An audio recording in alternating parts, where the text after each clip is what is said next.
غربت کی وجہ سے میں ایک گینگ کے ساتھ لوگوں کے گھروں میں چوریاں کرنے لگا تو ایک رات ہم ایک بوڑھی عورت کے گھر داخل ہوئے تو وہاں پڑا سونا ہم نے اٹھایا تو میری نظر چارپائی پر پڑی جہاں ایک لڑکی سوئی ہوئی تھی۔ میں اس لڑکی کی طرف بڑھا تو بوڑھی عورت روتے ہوئے بولی، سب کچھ لے جاؤ لیکن میری بیٹی کو چھوڑ دو۔ لیکن میں نے اس کی عزت لوٹی اور گھر آ گیا تو گھر کا سارا سامان بکھرا پڑا ہوا تھا اور میری بیوی باہر بیٹھی رو رہی تھی اور میری بیٹی مجھے کہیں نظر نہ آئی۔ جب میں واش روم کی طرف گیا تو میرے رونگٹے کھڑے ہو گئے وہاں پر۔ میں اپنے دوست کے ساتھ ایک محلے کی سنسان گلیوں میں چکر کاٹ رہا تھا۔ ہم موٹر سائیکل پر تھے، ہمارا ارادہ کسی موٹر سائیکل والے کو ہی لوٹنے کا تھا، لیکن گلی اتنی سنسان تھی کہ کوئی بھی موٹر سائیکل اور گاڑی ہمیں نظر نہیں آئی جسے روک کر ہم پسٹل دکھاتے اور قیمتی سامان اور پیسہ ہتھیا لیتے۔ مجھے یہ کام کرتے ہوئے 1 سال ہو چکا تھا، لیکن میرا دوست ابھی اناڑی تھا، اسے ابھی چند دن ہی ہوئے تھے یا ہفتہ 10 دن، اس لیے ریوالور ہاتھ میں پکڑتے ہی اس کے ہاتھ کانپنے لگ جاتے تھے۔ اگر ہم کہیں چوری کرتے، کسی اور کا زیور اتارتے تو اگر وہ عورت رونے لگتی تو میرا دوست کہتا، یار جانے دے، یہ عورت تو مجھے شکل سے ہی مظلوم لگ رہی ہے۔ اس قسم کی باتوں کو سن کر میں اسے غصے سے گھورنے لگتا۔ پچھلے 4 دن سے میں مختلف محلے کی سڑکوں کی خاک چھان چکا تھا، لیکن ان 4 دنوں میں مجھے ناکامی کا منہ ہی دیکھنا پڑ رہا تھا۔ اب وہاں تو ہمیں کوئی گاڑی موٹر سائیکل نظر نہیں آئی تھی، اور اگر کوئی شخص قابو آتا بھی تو تب بھی اس کی جیب سے بجلی اور گیس کے بل ہی نکلتے تھے۔ 4 دن میں میں نے کچھ بھی چوری نہیں کی تھی۔ میں نے سوچا کہ کیوں نہ ہم آج ایک گھر ہی جا کر ڈاکہ ڈال لیں، کچھ نہ کچھ تو نکلے گا۔ جس علاقے میں ہم موجود تھے وہاں پر زیادہ تر سفید پوش لوگ ہی رہتے تھے۔ میں نے اپنے دوست سے کہا کہ اس بار میں کسی قیمت پر خالی ہاتھ نہیں جاؤں گا۔ یہ سوچ کر ہی جس دروازے کے باہر ہم کھڑے تھے اسی کی دیوار پھلانگ کر ہم دونوں ہی اندر کود گئے۔ اس وقت صحن میں اندھیرے کا راج تھا۔ میرے ہاتھ میں ٹارچ لائٹ تھی۔ میں نے ٹارچ لائٹ جلائی تو دیکھ کر حیرت ہوئی کہ وہ گھر بہت چھوٹا سا تھا۔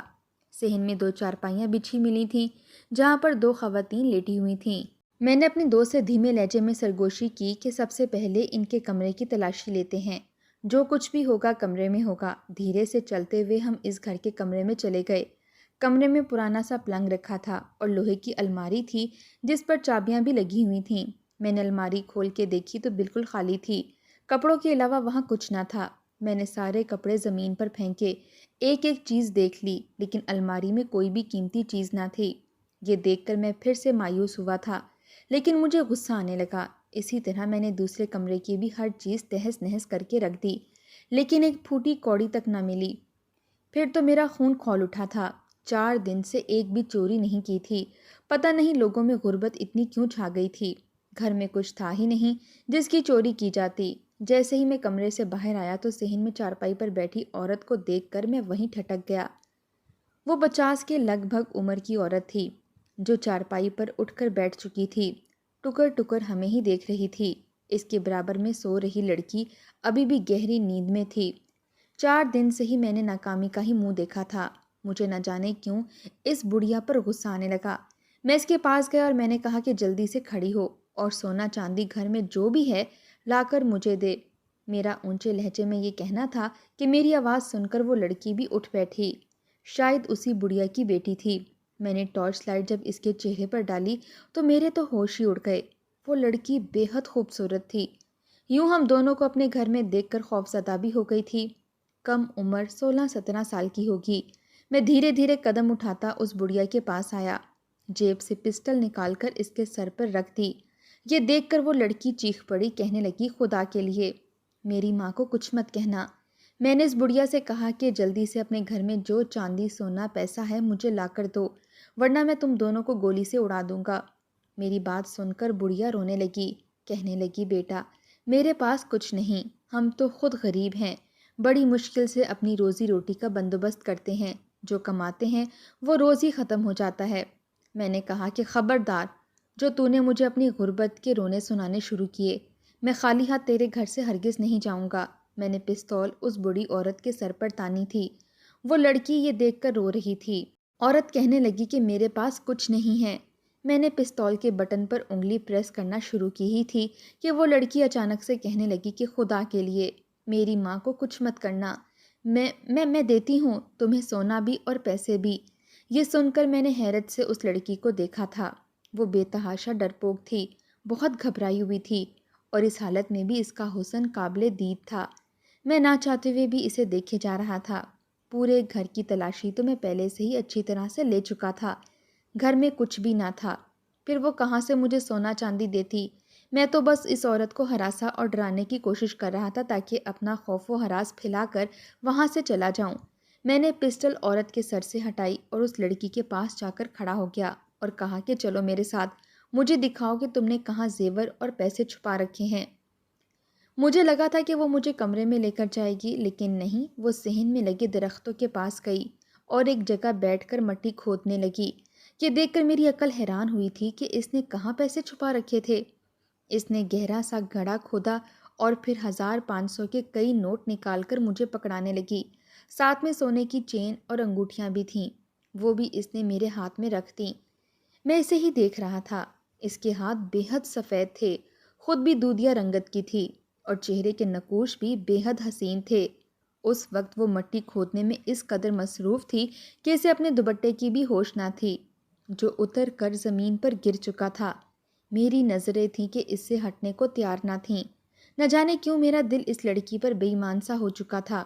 میں خود شادی شدہ تھا، میری بیوی بچے بھی تھے، چوری کرنا میری مجبوری تھی۔ پھر جب میں گھر میں فاقے ہونے لگے تو میں نے ہر جائز ناجائز اور حرام سے کمانا شروع کر دیا، کیونکہ دن بھر کی محنت مزدوری کے بعد بھی اتنے پیسے گھر پر نہیں لا سکتا تھا کہ جس سے اپنی بیوی بچوں کا پیٹ بھر سکتا، اور ایک دن کی چوری ہمیں اتنا دے جاتی کہ ہفتہ بھر گھر بیٹھ کر عیاشی سے ہم لوگ کھا پی سکتے تھے۔ میری بیوی نے آج تک مجھ سے کبھی یہ نہیں پوچھا تھا کہ میں جو کچھ گھر پر لا رہا ہوں حلال ہے یا حرام۔ وہ تو میری جیب سے پیسے نکالتی اور نئی سے نئی کوئی نہ کوئی چیز گھر میں بنا لیتی۔ میرے گھر میں بہت جلد اے سی، فریج، فریزر، یہاں تک کہ نیا فرنیچر سب کچھ آ چکا تھا۔ میں نے چوریاں 1 سال پہلے شروع کی تھیں، لیکن کبھی کسی عورت کی طرح بے باک نظروں سے نہیں دیکھا تھا۔ یہ سچ ہے کہ میں اس لڑکی کے حسن پر فریفتہ ہو چکا تھا۔ اس لڑکی نے سب کچھ نکال کر میرے ہاتھ میں رکھ دیا اور کہنے لگی، بس اور کچھ نہیں ہمارے پاس، خدا کے لیے میری ماں کو کچھ مت کہنا، ہم دونوں ہی ایک دوسرے کا سہارا ہیں، اور میری ماں کے سوا میرا کوئی نہیں ہے۔ وہ لڑکی میری منت سماجت کر رہی تھی، لیکن میری نظریں تو اس کے حسن پر تھیں جو مجھے اس کی طرف مائل کرنے لگا تھا۔ میں نے زیور اور پیسے اپنے دوست کو پکڑائے اور کہا ان سب کو رومال میں باندھو۔ وہ عورت روتے ہوئے کہنے لگی کہ یہ میں نے اپنی بچی کے جہیز کے لیے رکھا ہے، خدا کے لیے یہ سب مت لے جاؤ۔ میں نے پائی پائی جوڑ کر یہ سب کچھ بنایا ہے، لیکن مجھ پر ان آنسوں کا کوئی اثر نہ ہوا تھا۔ میں اتنے گناہ کر چکا تھا کہ دل پر سیاہی پھیل چکی تھی۔ اب کسی کے آنسو اور منت سماجت مجھ پر اثر نہیں کرتے تھے۔ جانے سے پہلے میں نے اس لڑکی سے کہا کہ میرے ساتھ کمرے میں چلو۔ یہ سننا تھا کہ اس لڑکی کے ساتھ اس کی ماں دونوں کا ہی رنگ اڑ گیا۔ اس کی والدہ مجھے دہائیاں دینے لگیں کہ خدا کے لیے یہ ظلم مت کرنا، جو ہمارے گھر میں جمع پونجی تھی وہ تم سب لے جا رہے ہو۔ ٹھیک ہے تم وہ لے جاؤ، لیکن میری بچی کو برباد مت کرنا۔ یہ سب سن کر میرا دوست مجھ سے کہنے لگا کہ یہ کیا کر رہے ہو تم؟ دیکھو چوری تک تو بات ٹھیک ہے، لیکن یہ سب تو گناہ۔ اس کی بات ابھی مکمل بھی نہیں ہوئی تھی کہ میں نے پسٹل اس کے سر پر تان دی۔ میں نے کہا زیادہ بکواس کی تو تمہیں بھون کے رکھ دوں گا۔ شیطان مکمل طور پر مجھ پر حاوی ہو چکا تھا، مجھے کسی بات کا احساس تک نہ تھا۔ میں نے بڑی بے دردی سے اس لڑکی کا بازو پکڑا اور اسے کھینچتے ہوئے کمرے میں لے جانے لگا۔ وہ لڑکی رونے لگی، اپنی والدہ سے کہنے لگی کہ امی مجھے بچا لو، پھر مجھ سے کہنے لگی کہ خدا کے لیے مجھے برباد نہ کرو، چند ماہ بعد میری شادی ہے، میرا گھر برباد ہو جائے گا، کوئی شخص مجھ سے شادی نہیں کرے گا، خدا کے لیے میری عزت کو بخش دو۔ وہ رو رہی تھی، گڑ گڑا رہی تھی، میری منت سماجت کر رہی تھی، لیکن میری آنکھوں میں تو اس وقت شاید سور کا بال تھا۔ میں نے اس کی عزت کو بری طرح سے تار تار کیا تھا، بڑی بے رحمی سے اس کے ساتھ پیش آیا تھا۔ وہ احتجاج کرتی تو میں اسے مارنے لگتا۔ اس کی عزت کو پامال کر کے ہی میں کمرے سے باہر آیا تھا۔ اس کی سسکیوں کی آوازیں ابھی بھی میرے کانوں میں گونج رہی تھیں۔ میں باہر آیا تو اس کی والدہ بے جان وجود کے ساتھ چارپائی پر بیٹھی تھی۔ اس کی رنگت بالکل پھیکی پڑ چکی تھی، نظر جھکائے ہوئے یوں بیٹھی تھی جیسے اپنا سب کچھ ہار بیٹھی ہو۔ میں کمینگی سی ہنسی ہنستا ہوا وہاں سے باہر چلا گیا۔ مجھے اپنے کیے پر کوئی بھی افسوس نہ تھا۔ جیسے ہی باہر نکلا میرا دوست کہنے لگا یہ تم نے اچھا نہیں کیا۔ وہ نیا نیا اس گینگ میں شامل ہوا تھا، اس لیے شاید اس کا ضمیر مکمل طور پر مرا نہیں تھا۔ میں نے تو غربت کے ہاتھوں مجبور ہو کر بہت جلد اپنے ضمیر کا گلا گھونٹ ڈالا تھا۔ پہلے میں نے چوری چکاری شروع کی اور پھر شراب پینے لگا تھا، اور آج میں نے زنا جیسے گناہ کو بھی کر لیا تھا۔ مجھے نہ پہلی دفعہ چوری کرتے ہوئے شرم آئی تھی، نہ پہلی بار شراب کا گلاس پیتے ہوئے، اور نہ ہی آج زنا کرتے ہوئے۔ وہ مجھے حقارت امیز نظروں سے دیکھ رہا تھا اور تیز تیز قدم اٹھا کر مجھ سے آگے چلنے لگا۔ کہنے لگا کہ چوری تک تو ٹھیک تھا، تم غربت کے ہاتھوں مجبور تھے اور میں بھی غربت سے ستایا ہوا تھا، تبھی تو تمہارے ساتھ اس گینگ میں شامل ہو گیا۔ مگر ہمارے اصولوں میں یہ کہیں بھی نہیں لکھا تھا کہ ہم کسی عورت کی عزت تار تار کریں گے۔ آخر تم بھی تو بیٹی والے ہو۔ اس نے ابھی میری غیرت جگانے کے لیے اتنا ہی کہا تھا کہ میں نے زناٹے دار تھپڑ اس کے منہ پر دے مارا۔ اگلے ہی پل اسے گریبان سے پکڑا اور وہیں سڑک پر گرا کر پستول اس کے ماتھے پر تان لی، اور کہنے لگا کہ تیری ہمت کیسے ہوئی میری بیٹی کا نام لینے کی۔ اتنا کہہ کر میں نے اسی پستل سے اسے مارنا شروع کر دیا۔ اس کے ماتھے سے خون کی پھوار نکلی تھی۔ وہ مجھے دھکا دے کر دور کر رہا تھا۔ کہنے لگا کہ میں غربت کے ہاتھوں مجبور ہو کر چوری کرنے پر مجبور ضرور ہوا ہوں، مگر بغیرت اور بے ضمیر نہیں ہوں کہ کسی معصوم لڑکی کی عزت کو تار تار ہوتا دیکھوں اور کچھ بھی نہ بولوں۔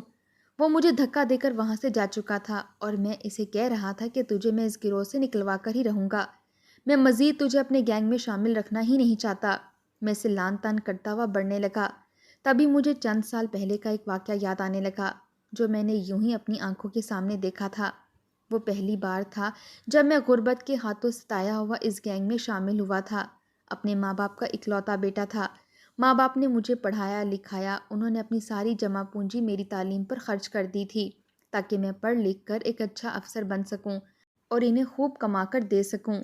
جب میں نے پڑھائی مکمل کر لی تو ڈگری لیے ہر کمپنی میں جا کر انٹرویو دینے لگا، مگر جہاں میں جاتا مجھ سے زیادہ اعلیٰ تعلیم یافتہ لوگ موجود ہوتے۔ انہیں دیکھ کر مجھے مایوسی سی ہوتی کہ کہیں میں بھی ریجیکٹ نہ ہو جاؤں۔ مجھ سے پہلے ہی موجود تعلیم یافتہ لوگ آپس میں مایوسی بھری باتیں کر رہے ہوتے اور کہنے لگے کہ یہ تو سارا سفارشی نظام ہے، ہم سے کم گریڈ لینے والے لڑکے کی ابھی ابھی ہمارے سامنے سفارش آئی ہے، اب ہمارے یہاں رکنے کا تو کوئی فائدہ ہی نہیں، پھر بھی قسمت آزما لیتے ہیں مگر پورا یقین ہے کہ ہماری نوکری نہیں لگے گی۔ ہر طرف سفارش کا راج تھا۔ میں نے کئی جگہ نوکری کے لیے اپلائی کیا مگر کوئی خاص رد عمل نہ مل سکا۔ میرے ماں باپ بوڑھے ہو چکے تھے۔ میرا باپ دن رات محنت کر کے بستر پر جا لگا تھا۔ ایک وقت وہ بھی آیا جب میرا باپ بیماری کی حالت میں فوت ہو گیا اور میری بوڑھی ماں رہ گئی۔ ماں نے اپنا زیور بیچا اور مجھے ایک دکان کھولنے کا کہا۔ میں نے کریانے کا سٹور کھول لیا۔ انہی دنوں میری ماں نے میری شادی کروا دی۔ میری بیوی بڑی ہی نیک اور سلجھی ہوئی تھی، کچھ پڑھی لکھی نہ تھی، اس لیے زیادہ اس طرف کی سوجھ بوجھ بھی نہ رکھتی تھی، مگر اس نے بچوں کی تربیت اچھی کی تھی۔ ایک روز بیماری کی حالت میں میری ماں بھی چلی گئی۔ میں اتنا نہ کما پاتا کہ اپنی ماں کا اچھے سے علاج کروا سکتا۔ دن بدن ڈپریشن اور ٹینشن نے مجھے جکڑ رکھا تھا۔ ایک روز جب میں صبح صبح اٹھ کر دکان جانے لگا تو میرے ہوش اڑ چکے تھے کیونکہ میری دکان کا تالا ٹوٹا ہوا تھا۔ جب دکان کا شٹر کھول کر دیکھا تو میرا وجود لرز کر رہ گیا کیونکہ میری دکان خالی پڑی تھی۔ 1 روپے کا سکہ بھی میری دکان میں موجود نہ تھا۔ سارا سامان چوری ہو چکا تھا اور میں کنگال ہو گیا۔ وہ لوگ میری دکان پر ہاتھ صاف کر کے جا چکے تھے۔ دکان کا کرایہ میرے سر پر ادھار تھا۔ میں نے دکان کا کرایہ ادا کیا اور سوچنے لگا کہ آخر کیا نوکری کروں۔ گھر میں فاقے پڑنے لگے تھے، اوپر سے بجلی کا بل اور گیس کی قیمت دن بدن بڑھتی جا رہی تھی۔ کچھ سمجھ نہ آ رہی تھی کہ کیا کروں۔ تبھی میری ملاقات ایک شخص سے ہوئی۔ مجھے سڑک کنارے مایوس بیٹھے دیکھ کر وہ میرے پاس چلا آیا اور وہ پوچھنے لگا۔ میں نے جب بتایا تو اس نے مجھے نوکری دلوانے کی حامی بھری اور اپنے ساتھ لے گیا۔ وہ لوگ مجھے چوری چکاری کروانا چاہتے تھے۔ میرا تو ضمیر جاگ اٹھا، فوراً منع کر دیا، مگر جب بیوی بچوں کو بھوکا دیکھا تو مجبوراً ان کے پاس چلا آیا اور کہا کہ میں بھی چھوٹی موٹی چوری کر لیا کروں گا مگر قتل و غارت نہیں کروں گا۔ وہ لوگ مان گئے۔ وہ میری پہلی چوری تھی۔ جب میں ان کے ساتھ ایک گھر میں گیا تو انہوں نے ایک لڑکی کے ساتھ زنا کیا تھا۔ میں نے جب یہ منظر دیکھا تو انہیں گالم گلوچ دینے لگا، گھر سے نکل آیا، مگر وہ لوگ کہنے لگے کہ ابھی تم اس معاملے میں نئے ہو اس لیے ایسا کر رہے ہو، جب عادی ہو جاؤ گے تو یہ سب کچھ تمہیں نارمل لگنے لگے گا۔ واقعی آج مجھے ان سب کی عادت ہو چکی تھی اور آج پہلی بار میں نے یہ سب کر ڈالا تھا۔ آج سردار نے ہم سب کو اپنی طرف بلایا تھا، کہنے لگا کہ آج مہینے کا پہلا ہفتہ ہے اور ہمیشہ کی طرح تم لوگوں نے جو بھی کمایا ہے اس کا 10% سردار کے پاس رکھو گے میں نے بھی جو کمایا تھا وہ لیا اور سردار کے ہاں چلا گیا۔ وہ ہمارا خفیہ اڈا تھا جہاں پر اس وقت ہم 20 لوگ موجود تھے جو مختلف گروہوں کی شکل میں لوگوں کے گھروں میں چوریاں کیا کرتے تھے۔ میں نے جو کچھ کمایا اس میں سے کچھ حصہ بطور تحفہ سردار کو دے دیا تھا۔ سردار دیکھ کر خوش ہوا۔ جب میں نے گھڑی پر وقت دیکھا تو کافی دیر ہو چکی تھی۔ میں نے جلدی سے اس میٹنگ کو ختم کیا اور پھر گھر کی جانب جانے لگا۔ نہ جانے کیوں آج مجھے عجیب سی بے چینی ہو رہی تھی، جیسے کچھ غلط ہونے والا ہے یا ہو چکا ہے۔ بلا شبہ اس میں کوئی شک نہ تھا کہ آج میں نے جو کچھ کیا ہے وہ آج سے پہلے کبھی نہیں کیا تھا۔ چوری چکاری، مار لوٹ، شراب اور سگریٹ تو جیسے میرے لیے عام تھا، مگر جو کچھ آج میں نے کیا تھا اس سے پہلے نہیں کیا تھا۔ شاید تبھی یہ گھبراہٹ میری اس وجہ سے ہو رہی تھی۔ میں نے کچھ پیسوں سے اپنی اکلوتی بیٹی کے لیے کچھ چیزیں خریدیں اور اپنی بیوی کے لیے بھی کچھ سامان خریدا۔ یہ لاہور تھا اور یہاں پر دکانیں رات گئے تک کھلی رہا کرتی تھیں۔ میں خوشی خوشی وہ سامان لیے گھر کی جانب آنے لگا۔ میں نے جیسے ہی گھر کے باہر قدم رکھا تو میرے وجود میں ایک سنسنی سی دوڑ گئی۔ دل کی دھڑکنیں اس قدر تیز ہو گئی تھیں کہ ایسے لگتا تھا کہ اگر دروازہ کھول دیا تو نہ جانے کیا قیامت ٹوٹ پڑے گی۔ میں نے جیسے ہی دروازے کی کنڈی کو کھٹکانے کی کوشش کی تو میری جان نکل گئی، کیونکہ دروازے کی کنڈی تو کٹی ہوئی تھی۔ یہ اسٹیل کا دروازہ تھا اور میں حیرت سے اتنے مضبوط دروازے کی کنڈی کو دیکھ رہا تھا جس کو بڑے ہی مہارت طریقے سے کسی ہتھیار سے کاٹا گیا تھا۔ مگر کیوں، کیسے اور کس نے؟ چند ہی لمحے لگے تھے مجھے میرے دماغ پر زور ڈالنے میں۔ میں کپ کپاتے ہوئے ہاتھوں کے ساتھ گھر کے اندر داخل ہوا۔ میری نظر زمین پر تھی۔ سر اٹھا کر گھر کا جائزہ لینے کی تو ہمت ہی نہ تھی۔ ایسے لگتا تھا کہ اگر نظریں اٹھا کر دیکھا تو جیسے میری دنیا ہی تباہ ہو جائے گی۔ پیروں کے ساتھ تو جیسے منو پتھر باندھے جا چکے تھے۔ میں نے اپنے حواس بحال کیے اور گہری سانس خارج کر کے سر اٹھا کر اوپر دیکھا۔ گھر میں بالکل خاموشی چھائی تھی۔ میں نے آس پاس دیکھا تو کوئی بھی نظر نہ آیا۔ بامشکل قدم اٹھاتا ہوا لاؤنج میں داخل ہوا۔ ابھی لاؤنج میں قدم رکھا ہی تھا کہ سامنے کا منظر دیکھ کر میرا دل ڈوبنے لگا۔ لاؤنج کی ہر چیز بکھری ہوئی تھی، چیزیں بکھر کر آس پاس گری پڑی تھیں، سامان ٹوٹا پھوٹا تھا۔ میں اس گرے ہوئے سامان کو دیکھتا ہوا آگے آنے لگا۔ جب آگے آیا تو مجھے دیوار کے سہارے بیٹھی ہوئی اپنی بیوی دکھائی دی، جس کا دوپٹہ ڈھلکا ہوا تھا اور گلے میں تھا، بال بکھرے تھے، چہرہ سرخ تھا اور اس پر سکتہ طاری تھا۔ وہ غیر مرئی نقطے پر نظر جمائے بیٹھی تھی۔ میں چلتا ہوا اس کے قریب آیا، اسے کندھوں سے تھام کر کہنے لگا کہ کیا ہوا ہے، یہ سب کچھ کیا ہے، تمہاری یہ حالت کیسے ہوئی، گھر میں کوئی آیا تھا کیا؟ میری بیوی سکتے کی حالت میں ہی بیٹھی رہی۔ میں نے نظر دوڑا کر اپنی اکلوتی بیٹی کو ڈھونڈنا چاہا، مگر وہ مجھے کہیں نظر نہ آئی۔ میں لمبے لمبے سانس خارج کر رہا تھا۔ بیوی کو جھنجھوڑ کر کہنے لگا کہ بتاؤ مجھے سب کیا ہوا ہے، میری بیٹی کہاں ہے؟ میں نے اسے جھنجھوڑا تو وہ ہوش میں واپس آئی۔ جب اس نے مجھے اپنے پاس دیکھا تو اس کے حواس بحال ہوئے۔ روتے ہوئے چیخ چیخ کر وہ مجھے سب کچھ بتانے لگی کہ کچھ گھنٹوں پہلے جب میں اور میری بیٹی سو رہے تھے تو گھر میں چور آئے تھے، وہ سب کچھ چرا کر لے گئے، انہوں نے ہمارے پاس کچھ بھی نہیں چھوڑا۔ جب میں نے یہ سنا تو میرے پیروں کی زمین نکل چکی تھی۔ یہ وہی وقت تھا جب میں کسی اور کے گھر میں ڈاکہ ڈال رہا تھا۔ وہ رو رہی تھی، بلک رہی تھی اور اپنے بال نوچ رہی تھی۔ صدمہ مجھے بھی تھا، مگر مجھے میری بچی کہیں نظر نہیں آ رہی تھی۔ میں نے اسے کہا کہ الشبا کہاں ہے؟ الشبا مجھے کہیں بھی نظر نہیں آ رہی، کہاں ہے وہ؟ بیوی نے جب یہ سنا تو اسے ایک دفعہ پھر چپ سی لگ گئی۔ اس نے مجھے کوئی جواب نہ دیا اور منہ کے آگے چادر رکھے پھوٹ پھوٹ کر رونے لگی۔ میرا تو دل حلق کو آنے لگا تھا۔ میں نے بیوی سے چلا کر پوچھا کہ کہاں ہے الشبا؟ تو کمرے کی طرف اشارہ کرنے لگی۔ میں فوراً اٹھا اور کمرے کی طرف بھاگ کر آیا۔ جو ہی ہمت کر کے کمرے کا دروازہ کھولا تو وہاں پر کوئی بھی موجود نہ تھا۔ کمرے کی ہر چیز بکھری ہوئی تھی، قیمتی سامان چوری ہو چکا تھا جو آج تک میں لایا تھا۔ کمرے میں کوئی بھی نہ تھا، البتہ واش روم کا دروازہ نیم کھلا تھا۔ میں جو ہی چلتے ہوئے واش روم کے قریب آیا تو میرے پیروں کے نیچے سے زمین نکل گئی، کیونکہ خون پانی کی طرح بہتا ہوا واش روم سے باہر نکلا ہوا تھا۔ مزید مجھ سے رکنا محال تھا۔ بھاگ کر جو ہی واش روم کا دروازہ کھولا تو سامنے کا منظر میری روح فنا کر رہا تھا۔ میری بیٹی واش روم میں گری پڑی تھی، اس کی کلائی پر زخم تھا، خون نکل رہا تھا، خون بہنے سے فرش آلودہ ہو چکا تھا۔ بیٹی مر چکی تھی، مگر میں نے فوراً بیٹی کو اٹھایا اور ہسپتال لے جانے لگا، مگر میری بیوی نے میرا ہاتھ روک دیا اور کہنے لگی کہ کوئی فائدہ نہیں۔ اس نے اسی پل ہی جان دے دی تھی جب چوروں نے تمہاری بیٹی کی عزت پر ہاتھ ڈالا۔ وہ لوگ کمرے سے باہر نکلے تو میں کمرے میں گئی، مگر تمہاری بچی اسی پل واش روم میں لگے ہوئے آئینے کو توڑ کر اس کے کانچ سے اپنی کلائی کاٹ چکی تھی۔ میں اپنا سر پیٹنے لگا، خود کو نوچنے لگا، دھاڑے مار مار کر رونے لگا، خود کا دیوار میں سر مارا۔ میرا سر پھٹ چکا تھا۔ آخر یہ سب کچھ کیسے ہو چکا تھا؟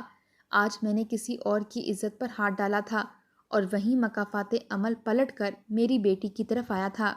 میری بیٹی جان کی بازی ہار چکی تھی۔ میں رو رو کر ساری حقیقت اپنی بیوی کو بتا رہا تھا۔